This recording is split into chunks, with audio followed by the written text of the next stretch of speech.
ഇപ്പോൾ സെക്സ് എന്ന് പറയുന്നത് ഈ സന്യാസിമാർക്ക് സെക്സ് ചെയ്യുന്നത് നിഷിദ്ധമാണോ? സന്യാസിമാർക്ക് സെക്സ് ചെയ്യുന്നത് നിഷിദ്ധമൊന്നുമല്ല. ഇപ്പം സന്യാസിമാര്, അതായത് പല തരത്തിലുണ്ട് സന്യാസിമാര്. ഇപ്പൊ സാധാരണ സുന പൊങ്ങാത്ത പ്രായമാകുമ്പോഴാണ് എല്ലാവരും സന്യാസ്യത്തിലേക്ക് പോകുന്ന ഒരു അവസ്ഥയുണ്ട്, അല്ലെങ്കിൽ പല രീതിയിലുള്ള അവസ്ഥ. ഇതൊരു ഒരു ലെവലാണ്. അതായത് 5 ഇന്ദ്രിയങ്ങൾ അടങ്ങുമ്പോഴാണ് 6ാം ഇന്ദ്രിയം തുറക്കുന്നത്. ആ ലെവൽ പ്രാക്ടീസ് ചെയ്യുന്നവരുണ്ട്. സന്യാസിമാരെന്ന് പറഞ്ഞ എല്ലാ സന്യാസികളെയും ഈ കിടത്തിപ്പെടുത്തണ്ട. ഇതിനെ കിട്ടിയിട്ട്, അതാണ് നേരത്തെ ഞാൻ പറഞ്ഞത്, ചിലർക്ക് താല്പര്യം ഉണ്ടാവാം, ചിലപ്പോൾ താല്പര്യമില്ലാതെയാവാം.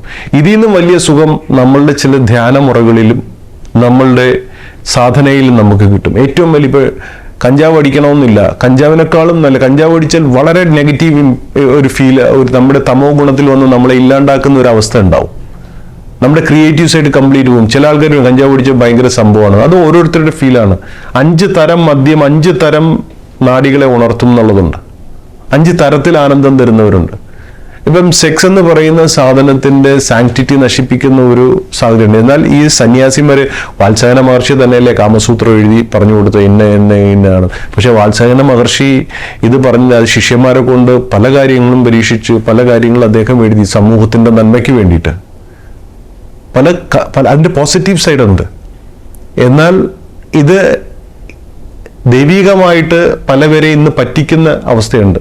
ഞാൻ ശിവൻ, നീ പാർവതി, നിനക്ക് ദേവീ ചൈതന്യമുണ്ട്, നീ എന്നോട് വന്ന് പുണരൂ, എന്നിൽ ലയിക്കൂ, ഞാൻ ഇങ്ങനെ നിനക്കായി കാത്തിരുന്നതാണ് ഇത്രയും നാളെന്ന് പറഞ്ഞ് പറ്റിക്കുന്ന കുറെ ആൾക്കാരുണ്ട് ഇവിടെ.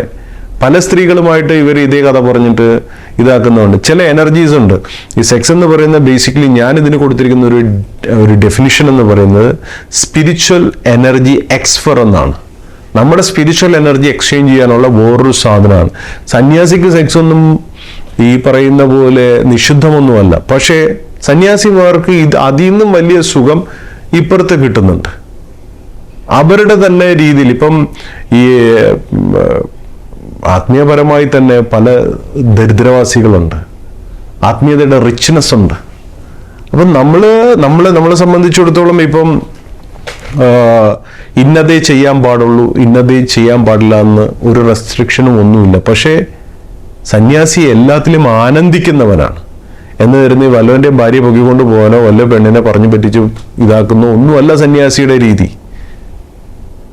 അപ്പൊ ഈ സന്യാസികളെ പറ്റി മലയാളിക്ക് പല ധാരണയാണ്. സന്യാസിയെ പോലെ അൾട്ടിമേറ്റ് ആയിട്ട് വേറൊരു ലെവലിൽ ആനന്ദിക്കുന്ന സന്യാസം എന്താണെന്ന് അറിയത്തില്ല.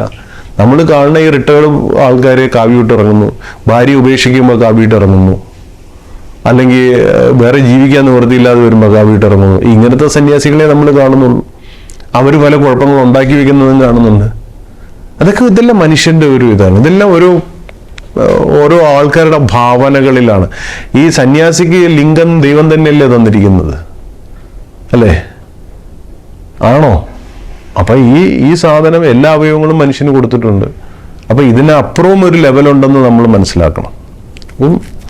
അതിനെപ്പറ്റി നമ്മളിപ്പോൾ കൂടുതൽ പിടിക്കാനൊക്കെ പോയി കഴിഞ്ഞാൽ അത് ഇവിടെ ഒന്നും നിൽക്കില്ല ടോപ്പിക്. സ്വാമി, ഒരു സ്പിരിച്വൽ ഗുരുവായ അങ്ങ് ഈ ഗൺ ഉപയോഗിക്കുന്നതിന്റെ ചിതവുകാരം അല്ലെങ്കിൽ അത് എന്തുകൊണ്ടാണ് അങ്ങനെ ഉപയോഗിക്കുന്നത്? ഗണ്ണ് ഉപയോഗിക്കുക എന്ന് പറഞ്ഞാൽ ഗണ്ണിൻ്റെ ഉണ്ടെന്നേ ഉള്ളൂ. ഞാൻ ഗണ്ണ് ഉപയോഗിക്കുക എന്ന് വെച്ചാൽ നമുക്ക് ഓരോ സാധനങ്ങൾ ഓരോ സമയത്താണ് നമ്മുടെ ശരീരത്തിൽ. ഇപ്പൊ ലിംഗമുണ്ട് അല്ലേ? ആ ലിംഗത്തിനെ 2 രീതിയിൽ ഉപയോഗിക്കാറുണ്ട്. പ്രത്യുൽപാദനത്തിന് വേണ്ടി ഉപയോഗിക്കാറുണ്ട്, കുട്ടി ഉണ്ടാക്കാനും ജനിപ്പിക്കാനും ഉപയോഗിക്കാറുണ്ട്, ആ ഒരു ഇതിനാവശ്യത്തിന് ഉപയോഗിക്കാറുണ്ട്. അതേസമയം മൂത്രം ഒഴിക്കാൻ ഉപയോഗിക്കാറുണ്ട്.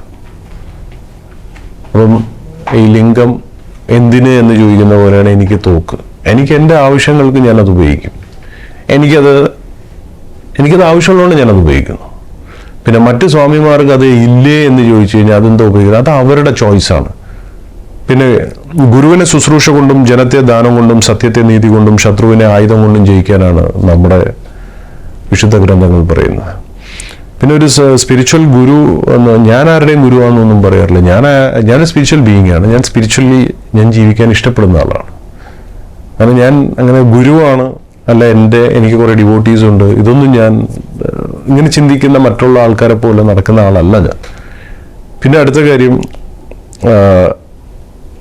എപ്പോഴൊക്കെയാണോ അധർമ്മം അഭിവൃദ്ധി പ്രാപിക്കുന്നത്, ബ്രാഹ്മണനല്ലാതെ തീരുമ്പോൾ ഋഷീശ്വരന്മാർ സദ്ഗുരുക്കളായിട്ട് ഭവിക്കാറുണ്ട്. എന്തിനാ? സംസാര സാഗരം താണ്ടിക്കാൻ വേണ്ടി. അപ്പോൾ ആ സമയത്ത് ആയുധങ്ങൾ എടുത്തവരാണ് നമ്മുടെ ഇവിടുത്തെ ഈ രാജ്യത്തിൻ്റെ റിയൽ സ്പിരിച്വൽ ഫിഗേഴ്സ്. അപ്പോൾ അങ്ങനെ ചോദിക്കുകയാണെങ്കിൽ എനിക്ക് കുറച്ചുകൂടെ നിങ്ങളുടെ ഈ ചോദ്യത്തിന് ഒരു മറുപടി കൂടെ തരേണ്ടി വരും. ഇപ്പോൾ ശിവന്റെ കയ്യിൽ പഴമല്ല ഇരുന്നത്. പരമശിവന്റെ കയ്യിൽ എന്താ പഴമാണായിരുന്നു? തൃശ്ശൂലാണ്. കാളിക്ക് വാളുണ്ടായിരുന്നു. അയ്യപ്പനും ശ്രീരാമനും അമ്പും വില്ലും ഉണ്ട്. ഈ കേരളം എന്ന് പറയുന്ന നാട് എടുത്ത് ഉണ്ടാക്കിയത് എങ്ങനെയാ? ഒരു പരശുരാമൻ മഴു പറഞ്ഞിട്ടാണ്. ഗണപതിക്കും ഇല്ലേ മഴു, മുരുകനില്ലേ വേല്. പിന്നെ ഭഗവാൻ ശ്രീകൃഷ്ണൻ അദ്ദേഹത്തിൻ്റെ കൈക്കകത്തിരുന്ന് അദ്ദേഹം കുത്തിവെച്ചിരുന്ന ഉഴുന്നുകൂടെ ഡോണറ്റ് വല്ലതും ആയിരുന്നു. സുദർശന ചക്രമല്ലേ. അപ്പം ഓരോ അവതാരങ്ങളും ഓരോ സമയത്തും ഓരോ ആയുധങ്ങൾ ഉപയോഗിച്ചിട്ടുണ്ടായിരുന്നു. അപ്പം അത് ഉപയോഗിക്കാൻ അറിയുന്നവൻ, അത് താല്പര്യമുള്ളവൻ, അമ്മാതിരി പ്രവൃത്തി ചെയ്യുന്നവൻ അതൊക്കെ ഉപയോഗിക്കും. അല്ല, ഇവിടെ മലയാളിക്കുള്ള കുഴപ്പത്തിന് മലയാളികളുടെ ഒരു അവിലും മലരും ഒക്കെ വെച്ച് നേദിക്കണം. പരമേശ്വരന്റെ ക്ഷേത്രത്തിൽ പോലും മദ്യം കൊടുക്കുന്നതിന് പകരം, അല്ലെങ്കിൽ മദ്യം ഹോമത്തിൽ അയക്കുന്നതിന് പകരം തേനൊഴിക്കുന്ന സിസ്റ്റമുണ്ട്. ഭാഗവതം വായിക്കുന്ന ശിവക്ഷേത്രമുണ്ട്. അതൊക്കെ അവര് പല രീതിയിലാക്കിയിരിക്കുന്നത്. അപ്പൊ അന്ന് ഞാൻ തോക്കെടുത്തത് കൊണ്ട്, അന്ന് എൻ്റെ കയ്യിൽ തോക്കുള്ളത് കൊണ്ട് ഇന്ന് നിങ്ങൾക്ക് ഇങ്ങനെ ഒരു ഇന്റർവ്യൂ എൻ്റെ കൂടെ ഇരുന്ന് എടുക്കാൻ പറ്റി. അന്ന് ഞാൻ തോക്കെടുത്തുകൊണ്ട് ഇവന്മാരെ ചെറുത്ത് തന്നെ അവന്മാർ അന്ന് ഓടിയ വഴിയാണ് ഇന്ന് ആലുവ മെട്രോ റെയിൽ ഓടുന്നത്. പിന്നെ ഞാൻ അന്ന് തോക്കെടുത്തില്ലായിരുന്നെങ്കിൽ പിന്നെ അതോ ആ ഫോട്ടോയിൽ ചിരിച്ചുകൊണ്ടിരിക്കുന്ന ആള് പണ്ട് അന്ന് ഇങ്ങനെ ഒരു സ്വാമിയായിരുന്നു, അവന്മാരെല്ലാം കൂടെ തല്ലിക്കൊന്നേന്ന് പറയും.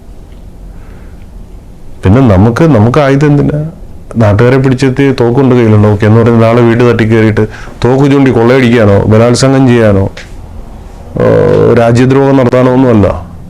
എൻ്റെ നാട്ടുകാർക്ക് വേദന ഉണ്ടാകുമ്പോൾ അവർക്കെതിരെ ഉള്ള ശക്തിനെ ചെറുക്കാൻ ഞാൻ സംസാരിക്കും. അവർ പിന്നെ എന്നെ ആക്രമിക്കാനോ എനിക്ക് ഉപദ്രവം ഉണ്ടാക്കാൻ വരുമ്പോൾ എൻ്റെ ശരീരവും സംരക്ഷിക്കേണ്ട ഉത്തരവാദിത്വം എനിക്കാണ്. സ്വധർമ്മം സംരക്ഷിക്കുകയാണ് വേദങ്ങൾ എടുത്ത്. സ്വധർമ്മം സംരക്ഷിക്കുക എന്ന് പറഞ്ഞാൽ സ്വന്തം ശരീരം തന്നെ. സ്വധർമ്മം എന്താണ് അല്ലേ? സ്വധർമ്മം എന്ന് പറയുന്നത് എന്താണ്? സ്വന്തം ശരീരം സംരക്ഷിക്കുകയാണ് ആദ്യത്തേത്. അപ്പം നമുക്കും ആവശ്യമാണ്. പിന്നെ ഇന്നത്തെ കാലത്ത് ഈ നാട്ടിൽ ജീവിക്കുമ്പോൾ പഴംപൊരിയും തൂക്കി പിടിച്ചോണ്ടൊന്നും നടക്കാൻ പറ്റുന്നില്ല. അതാണ്. എന്തായാലും